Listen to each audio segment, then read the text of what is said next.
Alors, je précise juste avant que, parce que je me suis rendu compte que c'était quand même beaucoup le cas dans cette journée, que ce n'est pas mon sujet de thèse que je vous présente ici, parce que ça a été beaucoup le cas.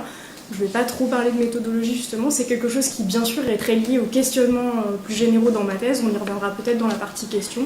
C'est vraiment une étude de cas très focalisée sur un concept bien particulier que je vais vous présenter.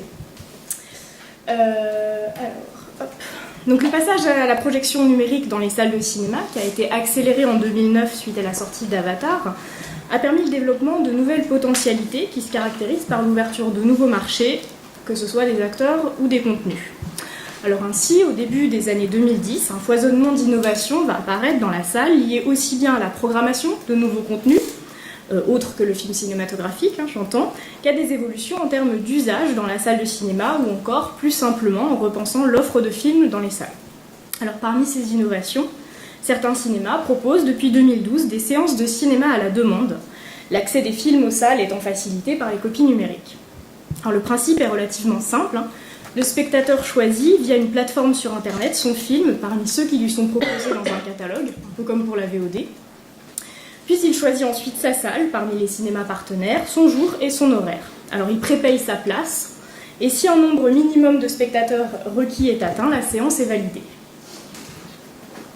Alors cette communication se propose, à travers cette étude de cas, de mener une réflexion sur les enjeux relatifs à l'évolution de la salle de cinéma et de sa programmation. On verra qu'au-delà d'une volonté certaine de faciliter l'accès aux films qui sont trop vite jugés parfois retirés de l'affiche, cette innovation réaffirme le rôle social de la salle de cinéma exprimé dans l'idée du voir ensemble d'Emmanuel Etis, tout en s'inscrivant dans la lignée des nouveaux modes de consommation des films qui tendent vers une logique d'hyper-choix.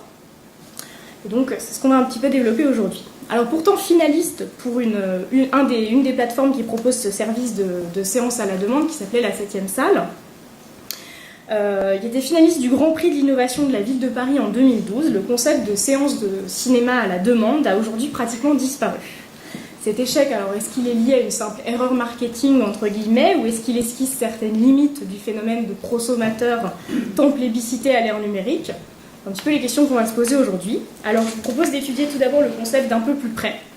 Donc Alex Cinéma, qu'est-ce que c'est? Donc c'est un site de programmation communautaire de vente de places de cinéma. Il propose aux internautes des séances à programmer à la demande, donc dans ce large catalogue de films et de salles indépendantes un petit peu partout en France. La 7e salle dont je vous ai parlé il y a une minute, finalement, fonctionnait sur le même principe, mais a quant à elle disparu aujourd'hui. Alors le principe d'Alex Cinéma réside dans la possibilité pour le spectateur de choisir son film, c'est ce qu'on trouve sur le site internet, ce que je vous mets sur le PowerPoint, sa séance, sa salle, et de le proposer à d'autres personnes. Alors le spectateur a deux possibilités, créer une séance ou rejoindre une séance déjà proposée. Alors pour ce faire, bien sûr, il doit d'abord devenir membre en créant un compte sur le site. Ce compte lui donne également accès à des séances proposées, aux séances auxquelles il participe, aux séances terminées ou aux séances qui ont été rejetées, ainsi qu'à ses factures éventuelles.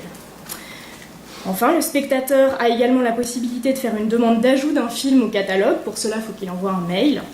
Et qu'il rejoigne une séance ou qu'il en crée une, le spectateur potentiel fait un préachat qui sera débité si la séance est validée. Alors, je vous montre juste une toute petite vidéo qui dure 40 secondes, qui est la vidéo de présentation du site qu'on pouvait trouver, qu'on pouvait voir en avant-séance dans les salles de cinéma.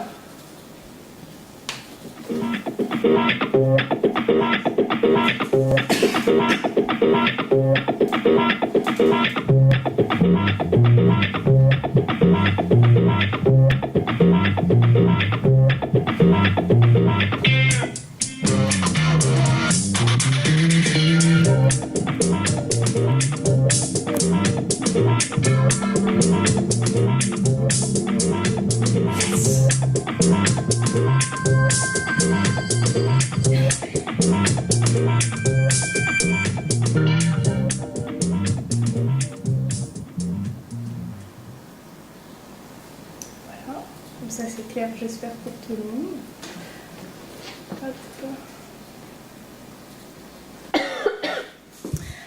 Alors sur cette question de comment ça fonctionne, les exploitants ne gèrent pas la validation ou l'annulation des séances.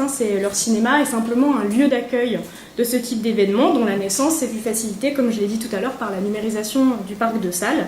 Mais en aucun cas, l'exploitant n'est organisateur de cet événement. Et puis pour les cinémas partenaires, la multiprogrammation des cinémas facilite ce type d'événement qui est un petit peu de l'ordre des séances improvisées, si on peut le dire comme ça. Alors quelle offre pour ce concept-là? Donc quels sont les films que l'on peut trouver? Alors il y a 3 catégories qui sont répertoriées. Vous avez ce qu'ils appellent les films cultes, une sélection qu'ils ont faite eux sur la plateforme. Alors je vous donne un exemple de ce qu'ils ont mis dans la catégorie film culte. Une autre catégorie qui s'appelle animation jeune public. Ok. Et une 3e catégorie qui s'appelle recommandé, film recommandé. Alors, par contre, on ne sait pas par qui, on imagine par eux, mais pourquoi non plus, il n'y a pas la réponse à la question. Alors, au-delà de ces catégories visibles sur le site, j'ai essayé de tenter de constituer une typologie des films proposés parmi les quelques 200 films pour que, voilà, je ne peux pas vous montrer en photo parce qu'ils n'étaient pas forcément tous à côté, donc je n'allais pas faire un montage, mais je les répertoriais comme ça, du coup. On a des films en catégorie, des films qui sont sortis assez récemment que le spectateur a pu manquer. Alors, le site étant quasiment inactif aujourd'hui, il n'y a plus de films récents, bien sûr, mais parce que le film le plus récent, c'est La sociologue et l'ourson, qui est sorti en salle en avril 2016. Donc, vous voyez que ça fait plus d'1 an qu'il n'y a plus de films récents. Mais à l'époque, on pouvait distinguer cette catégorie parce que vous aviez par exemple Lulu Femme Nue, qui était sorti en salle le 22 janvier et qui était disponible sur le site le 30 du même mois, donc la semaine suivante. Et pareillement pour Les gens du monde, sorti en salle le 10 septembre, disponible sur la plateforme le 29 du même mois. 2e catégorie, on a des films art et essai ou des films qu'on peut qualifier de succès critique. Alors avec par exemple 9 mois ferme, Drive, Des hommes et des dieux, La guerre est déclarée, Le discours d'un roi, Starbuck, Une séparation, Mustang, Bande de filles, etc. 3e catégorie, des films cultes ou de patrimoine, en plus de celles répertoriées, j'ajoutais donc La folie des grandeurs, Les tontons flingueurs, Grise, Bénure, La chèvre, La traversée de Paris, Ascenseur pour l'échafaud, etc.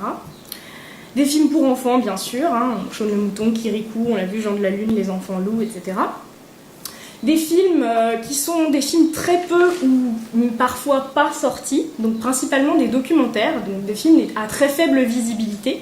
Alors par exemple Les gens du monde, National Gallery, Le grand retournement, Bovine, Les nouveaux chiens de garde, un documentaire sur Michel Petrucciani, La pirogue, Basquiat, je suis venue vous dire, donc là que des documentaires. Et puis peut-être une dernière catégorie, c'est pas exhaustif, constaté, disons, des films destinés à un public adolescent, avec plutôt des films d'horreur, des comédies ou des teen movies. Par exemple, Your Next, Scream, Twilight, Sublime Créature, The Red Underworld, Spring Breakers, Le monde de Charlie. Bien sûr, les catégories sont perméables, bien évidemment.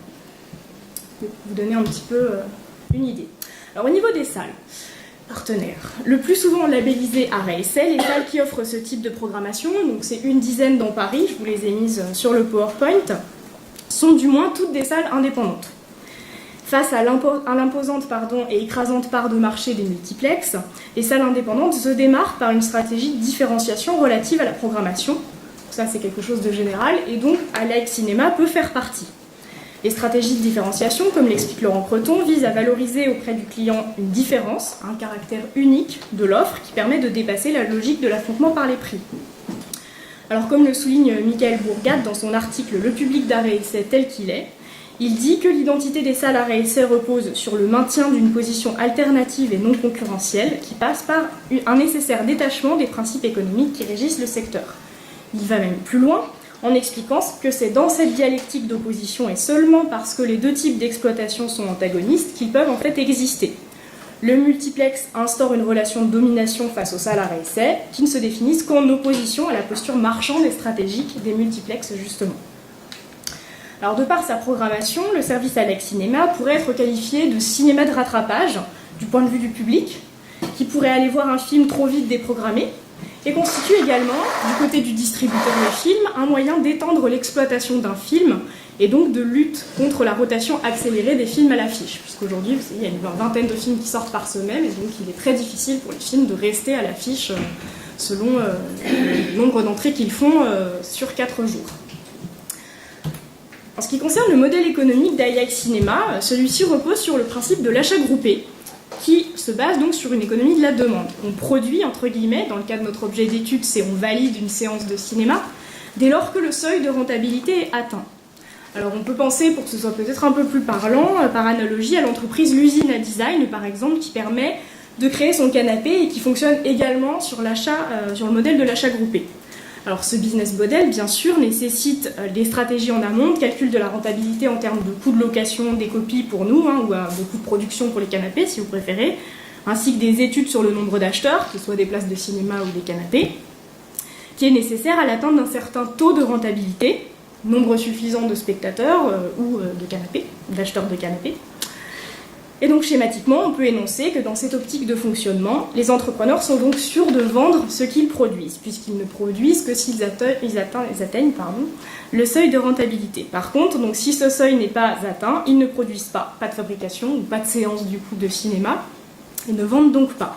Le principe de l'achat groupé pourrait ainsi permettre de réduire l'incertitude induite par le business model basé sur une économie de la demande qui pose la question suivante, toujours cette question, la demande sera-t-elle suffisante ? Alors ce modèle économique il se caractérise de surcroît par un aspect essentiel, celui de la personnalisation du produit. Créer sa séance de cinéma, créer son canapé, le côté un peu unique de la chose, tendance très en vogue dans notre société actuelle, qui va, par exemple, on peut personnaliser ses chaussures, je pense à Converse par exemple qui fait ça, etc. Alors si le concept a pu facilement voir le jour parce qu'il ne nécessitait pas d'aménagement particulier dans la salle de cinéma, il était techniquement et logistiquement facilité par l'arrivée du numérique, il a pourtant, à l'heure actuelle, et depuis plusieurs mois d'ailleurs, pratiquement disparu. La 7e salle n'existe plus, comme je vous l'ai dit, et AIX Cinéma est quasiment inactif, en témoigne la page des séances en cours sur le site. Alors il paraît assez difficile d'établir les raisons de cet échec, en tout cas c'est pas forcément notre propos ici, qui peut être en partie conjoncturel, on pourrait dire que l'innovation n'arrive pas au bon moment, qu'est-ce que ça voudrait dire le bon moment, etc.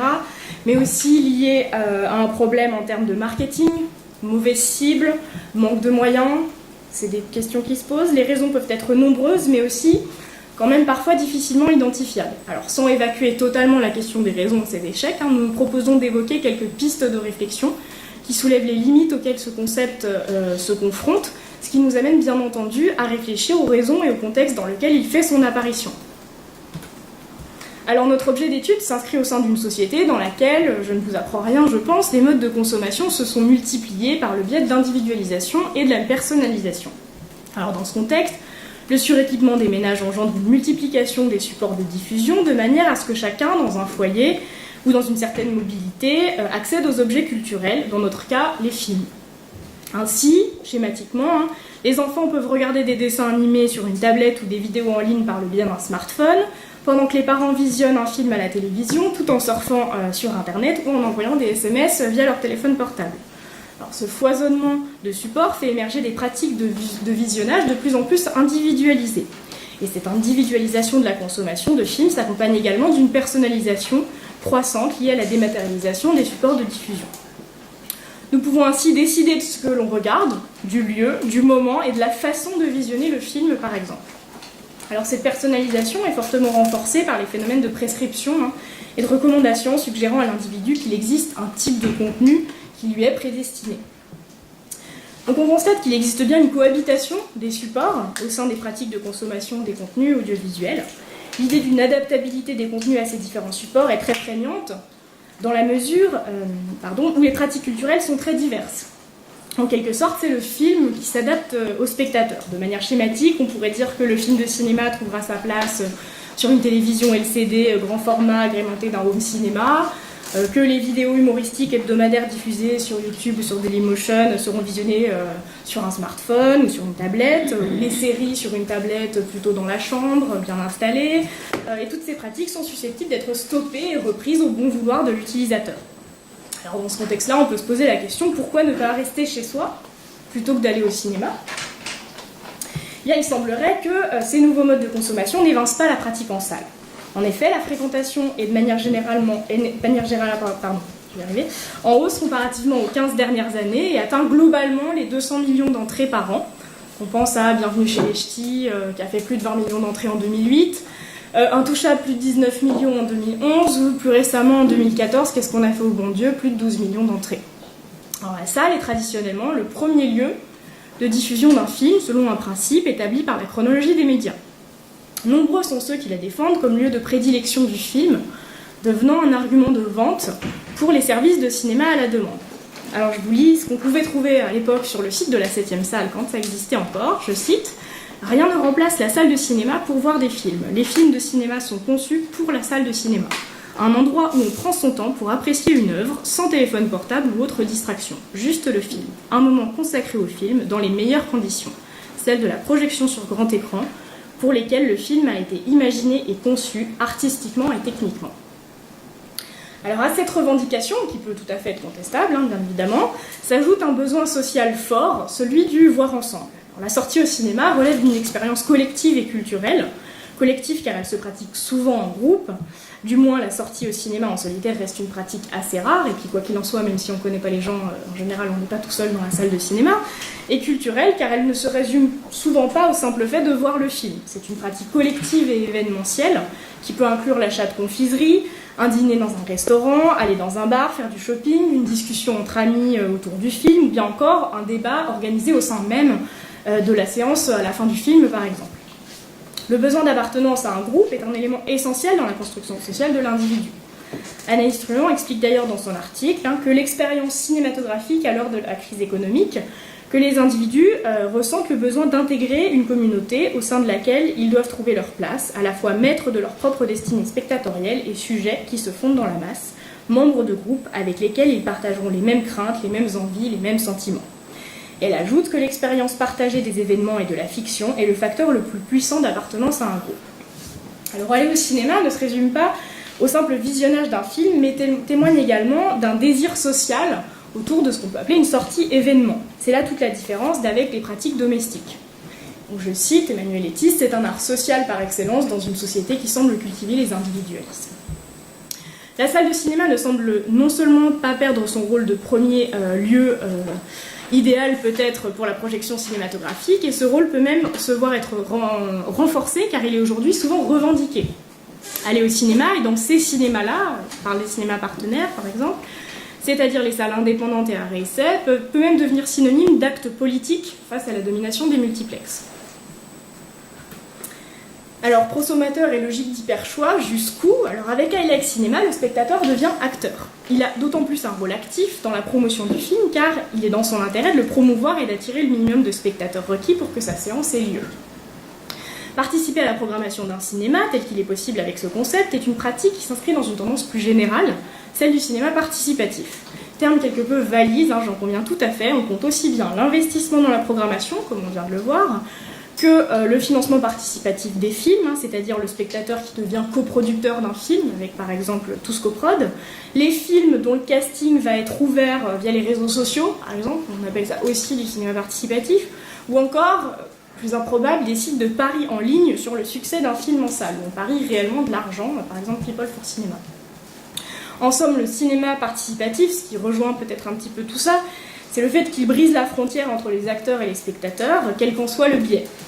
Dans cette perspective, le spectateur qui organise sa séance devient prosommateur, si on reprend le célèbre néologisme de prosumer, c'est-à-dire qu'il prend part à la production d'un produit, entre guillemets, qu'il va consommer. On a vu donc l'importance du rôle social de la sortie au cinéma, et l'émergence de services tels qu'ILEX Cinéma témoigne en ce sens d'un réel désir de cinéma.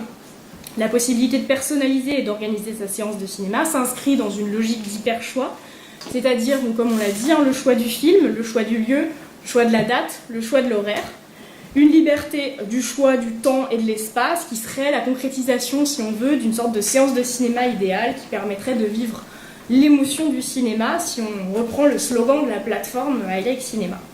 Et si on questionne le comportement des spectateurs face à l'offre, est-ce que la liberté du choix, comme le slogan le dit, la liberté du choix, l'émotion du cinéma, comme le prône ILEX Cinéma, est-ce qu'elle existe réellement? Est-ce qu'il existe réellement une demande cinématographique On a en effet pu remarquer au cours de nos observations à l'époque où les séances étaient encore organisées, donc c'était plutôt 2012-2013, un phénomène de mimétisme assez prononcé dans le choix des films. Donc, si un film est proposé, il n'est pas rare qu'on retrouve 1, 2, voire 3 séances du même film, mais proposées dans un autre cinéma, bien sûr. Les choix des autres spectateurs, en première page du site et donc visibles avant les films disponibles dans le catalogue, donnent l'idée, en fait, aux spectateurs qui vont se connecter sur le site. C'est pourquoi nous parlons de mimétisme, qui fait ainsi écho aux travaux de Claude Forest sur la question de l'offre et de la demande cinématographique. Alors, est-ce que l'hyperchoix mène au non-choix ? C'est peut-être en partie pour cette raison que le concept est aujourd'hui au point mort. Le principe d'hyperchoix est peut-être là plus un argument marketing de taille, mais on peut supposer que ce n'est pas finalement l'infinité du choix qui séduit les spectateurs potentiels, mais l'impression d'avoir ce choix qui apporte satisfaction. Le prosommateur, entre guillemets, aurait en ce sens le désir d'être en réalité peut-être un petit peu guidé. Si on pense au modèle d'Amazon ou à celui de Netflix, qui au demeurant fonctionne, c'est la recommandation et la personnalisation des contenus qui prédominent. Et dans cet espace d'apparente infinité de contenus, le consommateur cherche, ou du moins apprécie, à être guidé dans ses choix. Il en serait alors de même, peut-être pour le prosommateur, qui n'aurait finalement pas envie de devoir organiser une séance, c'est-à-dire trouver le lieu, la salle, la date, et surtout les spectateurs. Par ailleurs, bien sûr, le concept en lui-même consistant à aller voir un film au cinéma que l'on peut aisément voir ailleurs, et souvent gratuitement, n'est peut-être pas assez attractif, d'autant plus que les tarifs pratiqués pour ces séances sont relativement élevés, environ 8 €, il n'y a pas de tarif préférentiel.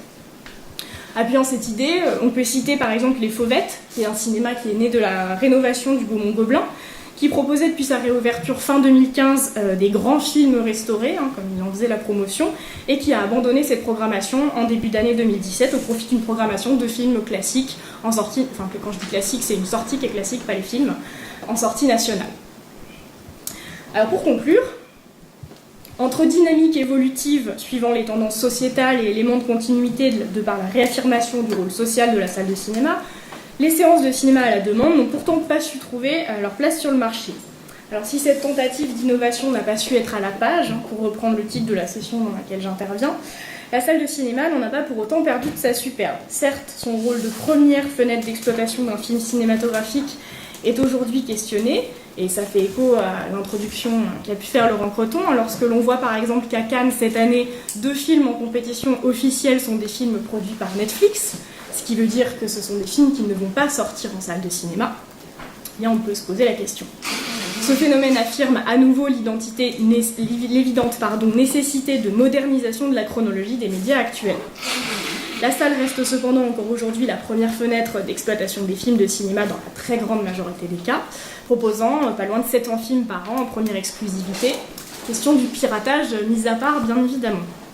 Alors parallèlement, ou peut-être en réponse à ces nouveaux phénomènes, je termine, la salle se doit de se différencier sur d'autres aspects que celui de la première exclusivité du film. L'événementiel a fait son entrée dans les salles obscures avec un espace de programmation de contenu alternatif au film de cinéma, communément appelé le hors-film. Peut-être que le nom vous dit rien, mais peut-être que vous voyez ce que c'est-à-dire par exemple les retransmissions en direct ou non d'ailleurs d'opéra, de concerts, d'événements sportifs, parfois même d'expositions filmées, il y a plusieurs choses, etc. Donc à l'ère du numérique, ère dans laquelle les potentialités technologiques peuvent paraître infinies, la salle de cinéma tend donc à devenir peut-être une sorte de plateforme multimédia, c'est une hypothèse, terre d'accueil de contenus diversifiés qui se développe en parallèle de l'exploitation traditionnelle des films. La tendance actuelle, et même plutôt aux expérimentations d'interaction, d'interactivité et d'immersion, alors par exemple des séances de live tweeting, la 3D bien sûr, même la 4D avec des sièges d'e-box qui sont des sièges qui bougent, la HCFR, c'est-à-dire un nombre plus rapide d'images par seconde, donc qui donne un effet jeu vidéo. Le Hobbit était sorti en HFR, le son Dolby Atmos qui est marketé comme étant un son qui donne une impression de son 3D, la réalité virtuelle, l'organisation de séances collectives de jeux vidéo, etc. Donc qui sont, il me semble, autant de nouveaux usages ou contenus qui peuvent définir d'autres formes de voir ou du moins de faire ensemble. Voilà, je vous remercie.